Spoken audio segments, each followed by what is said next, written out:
বলছেন ইদা উদিয়াল মাইয়াতু ফিল কবরি আতাহু মালাকানে ফায়াকুলানে মান রাব্বুকা মা দীনুকা ওয়া মান নাবিয়ুকা। এইটা শুধু মুসলমানদের নয়, এটা ইহুদিদেরও প্রশ্ন করা হবে, নাসারাদেরও হবে। হিন্দু ভাইদের লাশটা যখন চিতাতে শুইয়ে দেওয়া হবে, আগুন দিতে বাকি আছে, আমার রব তার কুদরতি ক্ষমতাতে প্রশ্ন তিনটে করে নেবেন। তার কারণ হচ্ছে মান রব্বুকা, প্রশ্নটা করার আল্লাহর হক আছে। যেদিন আমরা আদমের পিঠ থেকে পৃথিবীতে এসেছিলাম জান্নাতে, কোরআন বলছেন আল্লাহ তার পবিত্র হাতটা আদমের পিঠে দিল, আর ঝুরঝুর করে যতগুলি মানুষ বালুর মতো জন্ম নিল আত্মাগুলি, সেখানেই ছিল হিন্দু, সেখানে ছিল মুশরিক, সেখানে ছিল কাফের, সেখানে ছিল ইহুদি, সেখানে ছিল নাসারা, সেখানে ছিল মুসলমান, সেখানে ছিল মুনাফিক, সেখানে মুশরিক, সেখানে কাফের। সকলের সামনে আমার রব বলেছিলেন আলাস্তু বিরাব্বিকুম, আমি কি তোমাদের প্রভু নই?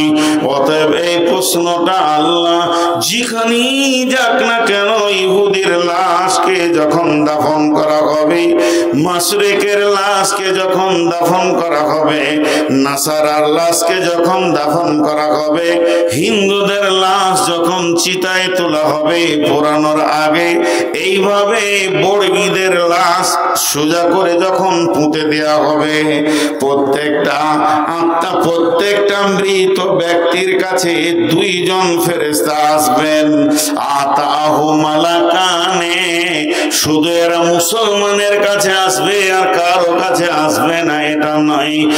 আতাহু মালাকানে ফায়াকুলানে, তারা দুজন বলবে মান রব্বুকা মা দীনুকা ওয়া মান নাবিয়ুকা, হে আত্মা তুমি বলো তোমার রব কি, তোমার দ্বীন কি এবং তোমার নবী কি।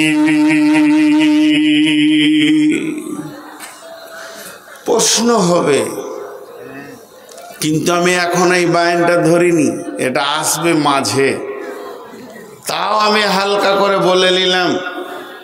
কথায় কথায় একটা হাদিস আপনাদের সামনে চলে আসছে। আম্মা জান আয়েশা বাড়িতে আছেন, আর এক ইহুদিদের মেয়েটা মুসলিম নয়, ইহুদিদের মেয়ে ভিক্ষা করতে এসেছে।